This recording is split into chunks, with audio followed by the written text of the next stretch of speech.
Le fruit de l'esprit, c'est l'amour. Bonjour, monsieur Roy. Bonjour. Ah, c'est à l'appareil, Ah, comment oh. vous allez? Ah, je vais bien. Et vous? Je vais bien, merci. J'ai pensé juste à vous ce matin. Et je me dis, oh, je vais lui donner un peu...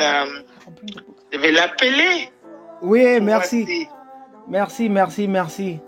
Il est disponible pour 5 minutes. Ok, bien sûr. J'ai toujours le temps si c'est pour ouvrir la parole et échanger sur la parole. C'est très gentil, c'est très gentil. Yes, of course. Oui. Mais tu te rappelles, la fois passée, on a parlé du message que Jésus était venu enseigner. Oui, le la message du royaume. Le message du royaume. Oui, on a discuté sur ça là. Voilà. Ouais. On a discuté sur ça. Et puis, je me rappelle que vous l'avez posé une question que je veux bien lire ça puisque je l'avais noté. Ok. Je vais aussi écrire là pour me souvenir. Pourquoi prêcher le royaume est une bonne nouvelle? Oui. Okay. Pourquoi prêcher la bonne nouvelle est une bonne nouvelle? Et puis, tu avais dit pourquoi en Actes des Apôtres, les apôtres prêchaient Jésus au lieu du royaume. Non, j'avais dit qu'il baptisait au nom de Jésus. Oui. Ouais, c'est ça qu'on ouais. Ok, pourquoi il baptisait au nom de Jésus? Ouais. Voilà. Ça, c'était une bonne question. Mais pour rafraîchir un peu votre mémoire, yes. À qui est-ce que les apôtres prêchaient? Premièrement, d'abord aux Juifs, après ils ont prêché aux nations. Très bien.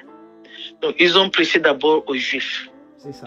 Donc, les Juifs à qui ils prêchaient là, ils connaissaient déjà Jéhovah. Parce qu'ils sont nés dans la nation sainte, la nation dédiée à Jéhovah. Ils connaissaient Jéhovah. Pourquoi ils leur prêchaient? Ils leur prêchaient pour les convaincre que le Messie qui devait venir les délivrer, c'était Jésus.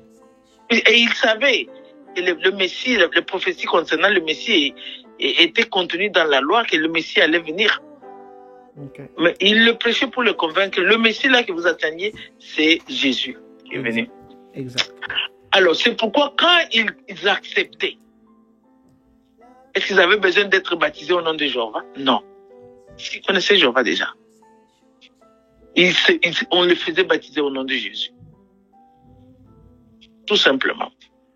Parce que c'est ça ce qui leur manquait pour compléter leur foi. Ok. Alors, maintenant, quand vous sortez de l'entourage des Juifs, vous allez maintenant à nous autres ici, qui ne savions, nous ne faisions pas partie de cette nation sainte-là. Non. Nous sommes, comme on dit, on n'était pas nés sous la loi, on était les gens...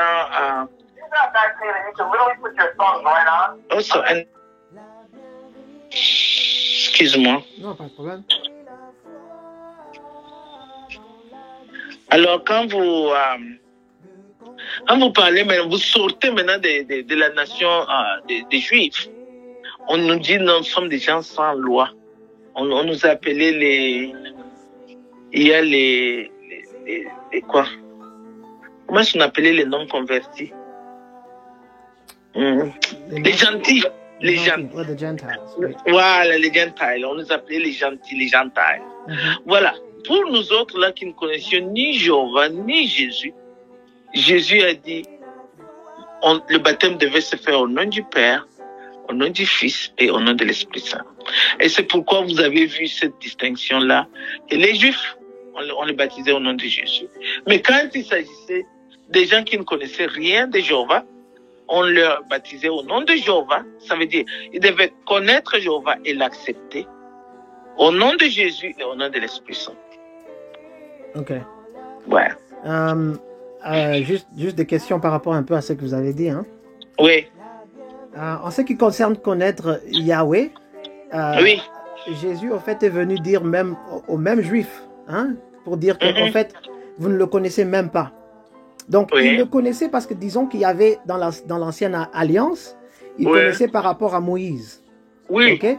Maintenant, Oui. dans cette nouvelle marche qui était venue avec le Messie, Jésus leur dit que vous ne le connaissez pas.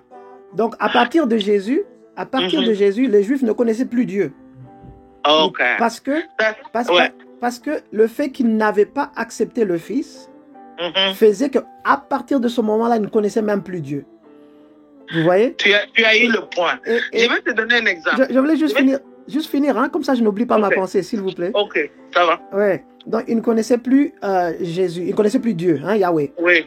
Et donc, maintenant, dire que les disciples sont partis baptiser les Juifs parce qu'eux connaissaient Dieu, donc on devait les baptiser au nom de Jésus. Pour moi, je trouve que c'est un faux enseignement parce que, Jésus lui-même a dit qu'il ne connaissait pas Dieu. Donc les disciples, quand ils sont partis baptiser, ils n'avaient pas la pensée que ces gens connaissent Dieu. Non. Ils savaient automatiquement que s'ils ont rejeté Jésus, ces gens ne connaissaient pas Elohim. Ouais.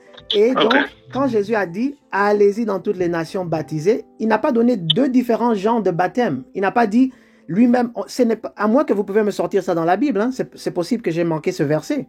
Mais il y a un verset peut-être qui peut me montrer que Jésus a dit « Ok, vers les Juifs, allez dire, je vous baptise au nom de Jésus, de moi. » Non, il n'a pas dit ça. Et les nations, allez dire le Père, le Fils, le Saint-Esprit. Non. Non, il n'a pas dit ça. Ils sont partis parce qu'il a donné un commandement. Il a dit, allez-y et faites des disciples de toutes les nations. Donc, il parlait et la nation d'Israël et les autres.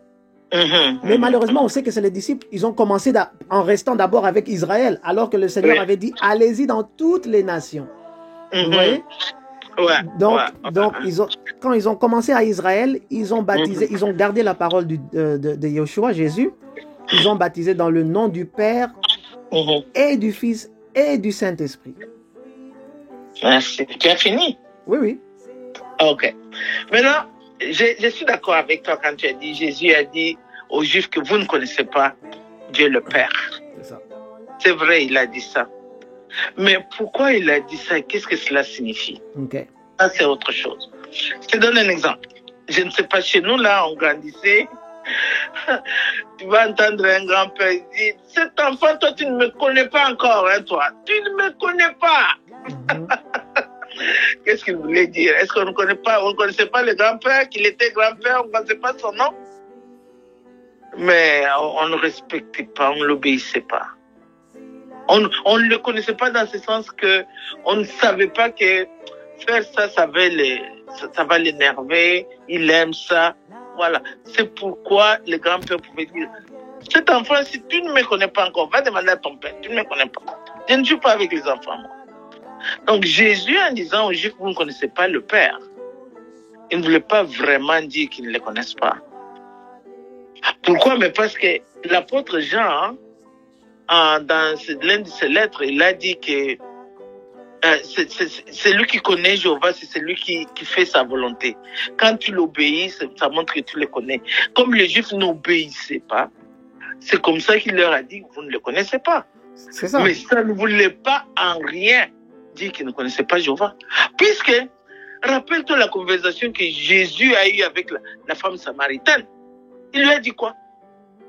Quand les Samaritains disaient, nous c'est dans le mont Morizim vous dites c'est à Jérusalem qu'il faut adorer. Jésus a dit, le salut vient des Juifs. Pourquoi le salut vient des Juifs? C'est parce que les Juifs c'était une nation qui avait une alliance avec Jéhovah. Et c'est eux qui possédaient les Écritures saintes. Donc, ils ne les connaissaient pas dans le sens qu'ils n'obéissaient pas. Exact. Je ne sais pas si on est d'accord avec ça sur ce point-là. Bien sûr, ils ne l'obéissaient pas, n'est-ce pas? Voilà. Donc, pourquoi Jésus a dit vous ne le connaissez pas, parce qu'ils n'obéissaient pas. Oui. Voilà. Et donc, c'est pour ça que j'ai dit qu'à partir du moment de Jésus, ça veut dire qu'ils ne connaissaient plus Dieu, parce qu'ils ne l'obéissaient pas. Non, attendez-moi. Ça ne veut pas dire qu'ils ne connaissaient pas. Ils le connaissaient, mais ils n'obéissaient pas à lui. Mais c'est ça. Moi, j'utilise juste le mot de Jésus. Bien sûr, on peut décrire et dire qu'ils n'obéissaient pas. C'est ça la compréhension qu'on peut comprendre de ça. Oui. On est d'accord, ça, je ne dis pas Ouais, que vous ouais. avez menti sur ça. Donc, je suis d'accord Voilà. avec vous. Maintenant, Ok. je rentre sur le mot que Jésus a dit. Il ne connaissait plus Dieu. Mhm. Ok. Maintenant, si à partir de ce moment-là, ils ne connaissaient plus Dieu, ils étaient comme les nations, parce que les nations étaient aussi dans un aveuglement qui ne connaissait pas Dieu. Donc, à partir de ce moment-là, il n'y avait plus de différence entre... Non, non, non, non, non, Juste non, un non. moment, Il faut- juste un non, moment, juste un moment. Il n'y avait plus, non. il y avait Mais plus, je ne peux pas vous laisser là, puisque s'il vous plaît, non, je dois il intervenir. n'y avait plus de S'il vous plaît. différence entre le juif Non, qui non, non, n'obéissait il y pas. avait toujours une différence. Non. Ok, je vais Il y finir au avait moins. toujours une différence. Je vais au moins finir. Je vais te donner la différence. Je vais au moins finir. Je vais au moins finir. Donc, Ok, ok. si le juif n'obéissait pas à Dieu, ça veut dire que Jésus disait, si tu ne crois pas en moi, tu meurs dans ton péché. Il a dit ça aux juifs. Oui, c'est vrai. Donc, ça veut dire que quand on n'obéissait pas au Fils, quand on n'acceptait pas que c'était lui le Messie, quand on n'acceptait pas que lui était envoyé d'Élohim, ça veut dire que tu étais désobéissant à Dieu, que Mhm. tu n'obéissais pas à Dieu, donc que tu ne connaissais pas Dieu. Donc, Oui. quand j'utilise le mot ne connaître pas Dieu, c'est ça que je veux dire. Donc, Ouais, ouais. quand le juif ne connaissait pas Dieu, il Mhm. n'était pas différent de l'homme des nations qui ne connaissait pas aussi Dieu. Parce que la personne de la nation aussi qui n'acceptait pas Jésus comme Messie, la personne des nations qui n'acceptait pas qu'il était aussi envoyé ou fils de Dieu, lui aussi était aussi perdu. De la même manière du juif qui n'avait pas accepté Jésus, qui était aussi dans la désobéissance. Donc, tout le monde là, à partir de la venue de Jésus, tombait dans le même panier. Si tu n'acceptais pas qu'il était envoyé de Dieu, vous voyez. Donc, Ok. donc Est-ce que je peux intervenir à ce oui, niveau? je vous laisse le temps, oui. Ok. On ne peut pas mettre les Juifs dans le même panier que les Gentiles, nous autres, pour deux raisons. La première, c'est que les Juifs faisaient partie d'une nation qui était vouée à Jéhovah. Ils avaient une relation spéciale avec Jéhovah. Malgré qu'ils n'obéissaient pas, ils avaient une relation que les gentils n'avaient pas. Bon, le fait qu'ils n'obéissaient pas, regarde, il y a une différence entre les Juifs ne pas obéir et nous ne pas obéir. Okay. C'est quoi la différence? Oui, c'est quoi? Les Juifs connaissaient Jéhovah et ils ne lui obéissaient pas. Par contre, les gens des nations ne connaissaient pas Jéhovah. Et ils agissaient dans l'ignorance. Vous vous rappelez la prédication de l'apôtre Paul aux Grecs? Okay. Il dit, il y a pour longtemps, Dieu a toléré cette ignorance, mais maintenant il prêche pour que les gens puissent se convertir. Il parlait aux Grecs qui adoraient les différents dieux par ignorance. Exactement. Les gens, alors c'est pourquoi on ne peut pas comparer les Juifs aux gens des nations. Les gens des nations agissent par ignorance. Les Juifs agissent en connaissance des causes. Ils connaissent, mais ils ne veulent pas obéir. Ça, c'est une grande différence. Alors, c'est pourquoi même quand Jéhovah veut punir les gens, il dit, ceux qui connaissent et qui ne veulent pas obéir, leur punition est sévère. Par rapport à ceux qui agissent dans l'ignorance, ils font ce qu'ils font parce qu'ils ne connaissent pas mieux. Donc, on ne peut pas mettre les deux dans le même camp. La justice divine est plus large. Je vous pose une question. Oui. Le juif aujourd'hui, si vous connaissez une personne qui est juif à côté de vous, ok? Oui. À Brampton, par exemple. Ce juif-là qui ne croit pas en Jésus, Yeshua, comme le Messie. Ouais. Est-ce qu'il ne croit pas ça par ignorance ou il ne croit pas ça parce qu'il est rebelle contre Dieu? Oh, comment est-ce que tu peux dire qu'il croit ça par ignorance? Non, veut dire qu'il ne croit pas, qu'il ne croit pas. Écoute, je vais te dire. Les Juifs sont nés dans la loi. Qu'est-ce que cela veut dire? Ça ne veut pas dire seulement qu'ils sont nés dans la famille juive. Non.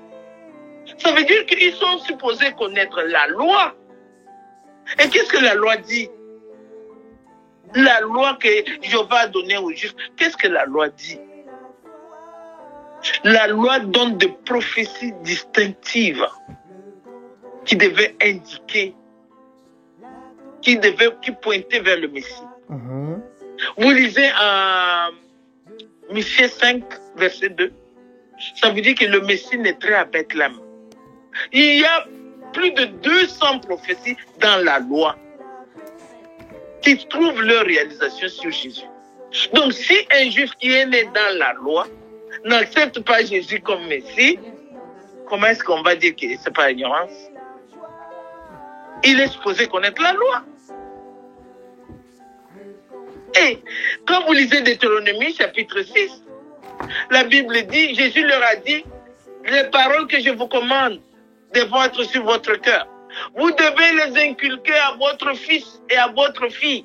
Quand vous vous levez, quand vous vous asseyez, quand vous marchez sur la route, ça veut dire quoi?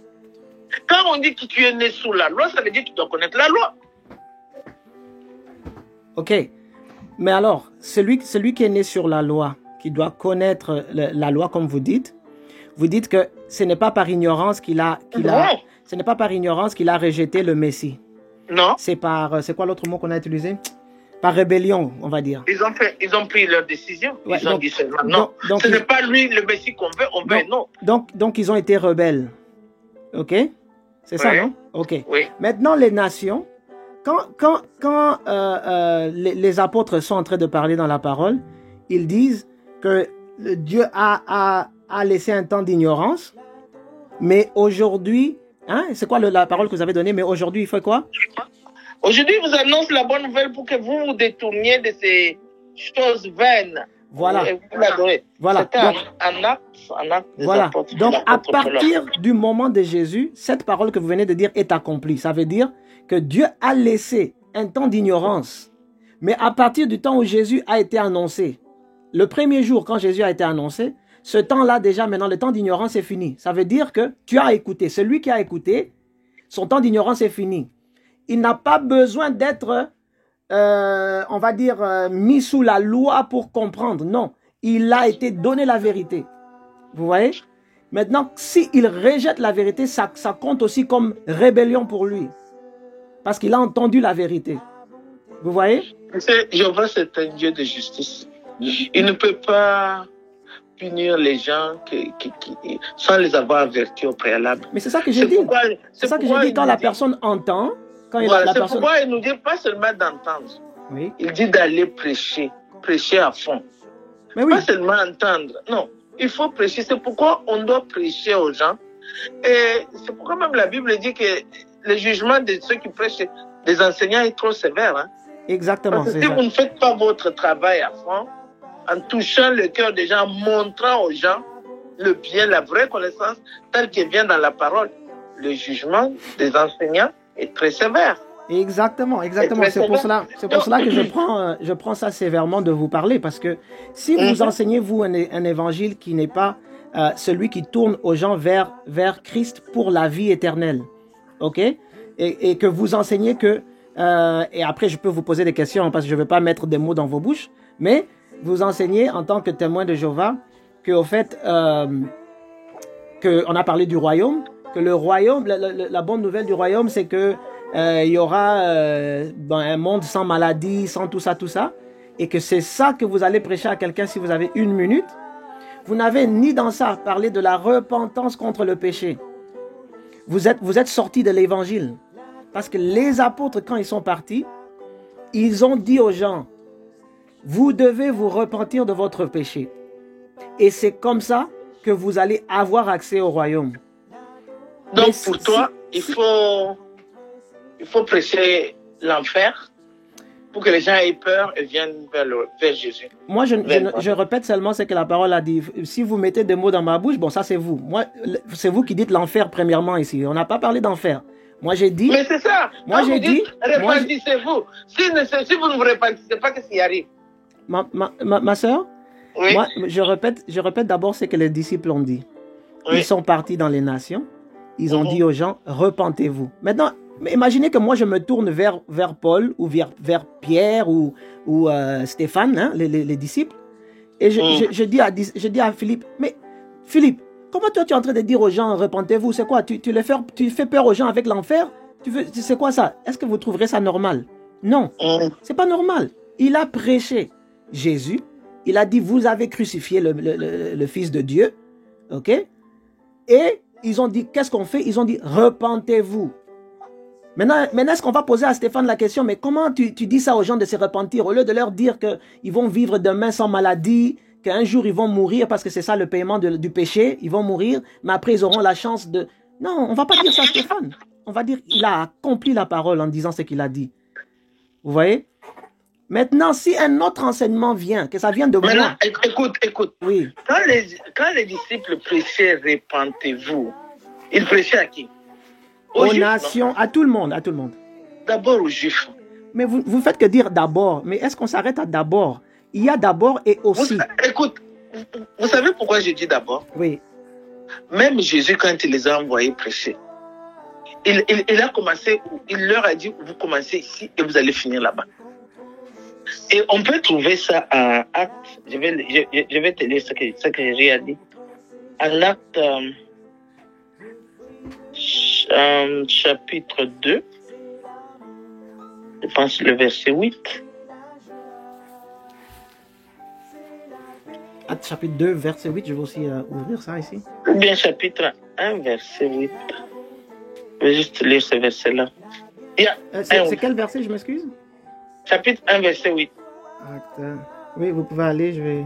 Acte 1. Ok, Acte 1, 8. Mais vous recevrez de la puissance lorsque l'Esprit Saint viendra sur vous. Et vous serez mes témoins dans Jérusalem, dans toute la Judée et la Samarie, et jusque dans la région la plus lointaine de la terre. Oui. Où est-ce que les disciples devraient commencer? Ils ont commencé à Jérusalem, chez eux. Voilà! Qui était à Jérusalem? Ce n'était pas les Juifs. C'est pourquoi j'ai dit, à qui est-ce que les disciples prêchaient? Mais il faut voir, même Jésus a circonscrit. Commencez ici et finissez là-bas. Le point de cette conversation n'est pas où est-ce qu'ils ont commencé, où est-ce qu'ils ont fini. Sinon, on se trompe de conversation et on perd le temps. Ils ont commencé en Jérusalem.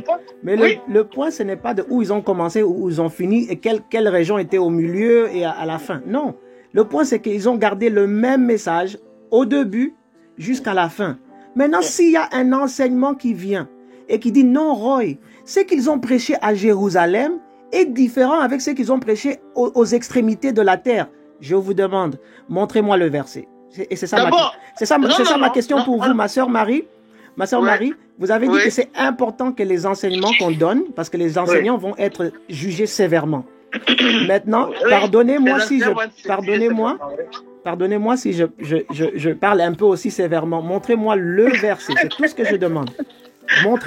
Parce que les témoins de Jéhovah, je remercie le Seigneur parce que vous avez une chose qui dit que vous vous appuyez sur la parole, n'est-ce pas? Vous voulez vous appuyer... Est-ce que vous avez ou bien vous avez constaté que les témoins de Jéhovah se basent sur la parole? Non, j'ai dit, on parle en sincérité. Pour ne pas encore qu'on perde la conversation, je dis les témoins de Jéhovah s'appuient sur le fait que vous vous appuyez sur la parole. Maintenant, on a lu Acte 1, 8. Vous êtes là? Ok. On a lu Acte 1, 8. Ça dit Jérusalem, Judée, Samarie et jusqu'aux extrémités de la terre. Voilà. Maintenant, je vous demande de me montrer un verset. Je ne demande pas 2, pas 3, pas 5. Un verset qui montre que Jésus a dit, en Jérusalem, vous allez dire ça, et aux extrémités de la terre, vous allez dire l'autre chose.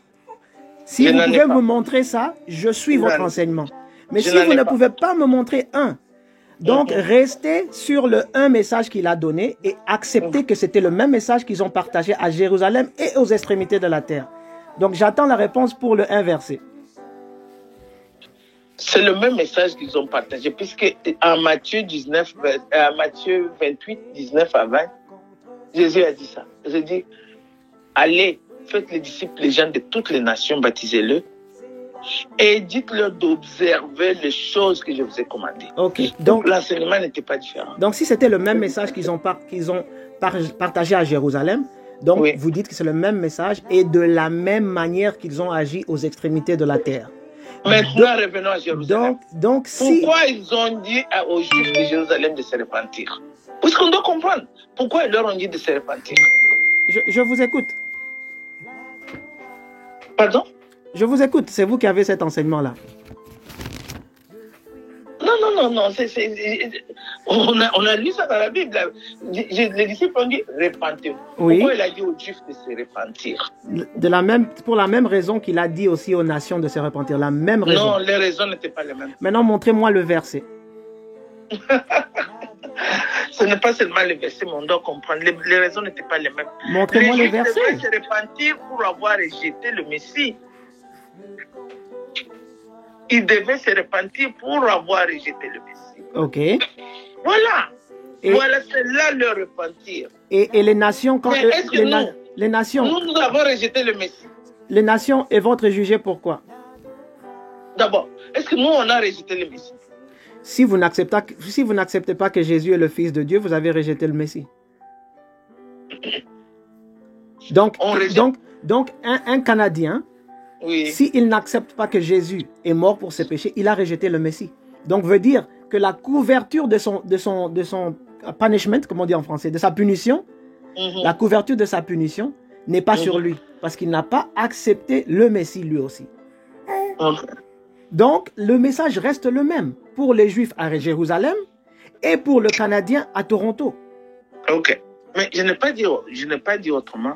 Ok, donc, J'ai dit que c'était le même message. ok, donc si il est le C'était même, le même message. Et j'ai expliqué comment les Juifs devaient se repentir. Je pense que mon temps va être... je dois m'apprêter maintenant pour aller au travail. ok, Donc, mon temps est presque là. ok, Bon, mais moi, je veux que nos conversations aient une certaine ligne de conduite. Je ne veux pas qu'on parlait du royaume. Qu'est-ce que tu penses si la prochaine fois on regarde quelle est l'importance d'étudier la Bible en profondeur? Qu'est-ce que l'étude de la Bible peut nous apporter? Qu'est-ce que tu penses de ça? moi, si je peux demander si on peut, je sais que vous avez une certaine ligne de conduite, peut-être que vous suivez un curriculum, là, je ne sais pas comment on dit en français. Je n'ai pas. Maintenant que je te parle ici, Oui. je ne suis rien. Oui, Mais je veux seulement qu'on ait une conversation qui suit une certaine... On sait où on va aller. Que ça Ben ne oui. soit pas aujourd'hui, on parle d'ici aujourd'hui. Donc, ça suit quand même une certaine ligne. Alors, peut-être la prochaine fois, on peut voir qu'est-ce que l'étude de la Bible peut nous apporter. est-ce qu'on peut parler du salut? Parce que Le salut, c'est vague. c'est ça le plus important pour moi. Vous savez pourquoi? Parce que demain, je peux mourir. Demain, vous pouvez mourir. Oui. Et si vous n'avez pas la bonne compréhension du salut, ben vous êtes perdu. Vous voyez? Et c'est ça, c'est ça. Mais vous savez pourquoi on parle de l'étude de la Bible? Parce que vous êtes des enseignants de la parole. Non, ben non. C'est important quand on va aborder ces sujets-là, vous saurez aussi dire à vos adeptes combien c'est important d'étudier la Bible et de participer aux études de la Bible. Exact. Donc c'est important, c'est important. C'est pour Je pense que la fois prochaine, on peut regarder ces sujets-là ensemble. quoi, le salut? Non, l'étude de la Bible. Regardons le salut. Vous savez, je pense qu'on fera allusion au salut. vous savez, On fera allusion. Et Vous de savez- toute façon, on fera allusion au salut. vous savez, quand on regarde le salut, on est forcé d'étudier la Bible. Moi, je pourrais demander, prenons, désolé, là j'ai le bébé qui pleure. On pourrait dire, ok, on a 1 heure ensemble, par exemple. Oui, Si le Seigneur oui. nous donne plus de temps, amen. Mais Oui. on peut dire, on prend 1 heure, hein, on Oui. s'arrange du jour. Et Oui. dans cette heure-là, quand on parle du salut, on aura tous les deux les Bibles ouvertes. Donc, on va toujours faire l'étude de la Bible. Ça veut Très dire, bien. ça veut dire qu'on va, si vous donnez un verset, on va le lire, on va essayer de comprendre le contexte. Si j'ai un verset, on va aussi le lire, essayer de comprendre le contexte pour Je suis arriver, d'accord. pour Je suis arriver d'accord à la avec ça. compréhension du salut. Je suis d'accord. Je suis d'accord avec ça. Mais la fois prochaine, on va parler. Qu'est-ce que tu penses? Si la fois prochaine, on parle de l'importance de l'étude de la Bible. Et c'est la fois prochaine, on se fixe un jour pour le parler du salut. Pour 1 heure. Moi, je préfère qu'on parle du salut parce que vous voyez, c'est un temps qu'on prend. Vous voyez? Je vous montre l'importance. Mais pourquoi vous voulez toujours insister sur ce que vous voulez? J'ai fait une concession. J'ai dit, on va faire les deux. Non, mais Parce que je n'ai pas beaucoup de temps maintenant. Je dois aller m'apprêter pour aller travailler. voilà. Donc, imaginez si vous n'avez pas beaucoup de temps. Moi aussi, j'ai pas beaucoup de temps. Non, mais j'ai dit que la fois prochaine, non. on va s'accorder sur le jour où on va mettre 1 heure, beaucoup plus du temps pour parler. Puisque le salut, ça doit prendre beaucoup plus de temps. Mais c'est ça, c'est pour ça que je veux qu'on commence avec ça, ma soeur. Je vous dis que demain, je peux mourir. Okay, Demain, okay. je peux mourir. Et si vous ne m'avez pas, si demain je meurs et que vous ne m'avez pas bien enseigné sur le salut, je suis perdu. Et moi aussi, si vous n'avez pas bien compris selon le salut, vous êtes perdu. Donc, c'est ça l'important. Ok, on se reprend la fois prochaine. Amen. Allez, passez une bonne journée. Soyez bénis. Merci, au revoir. Bye.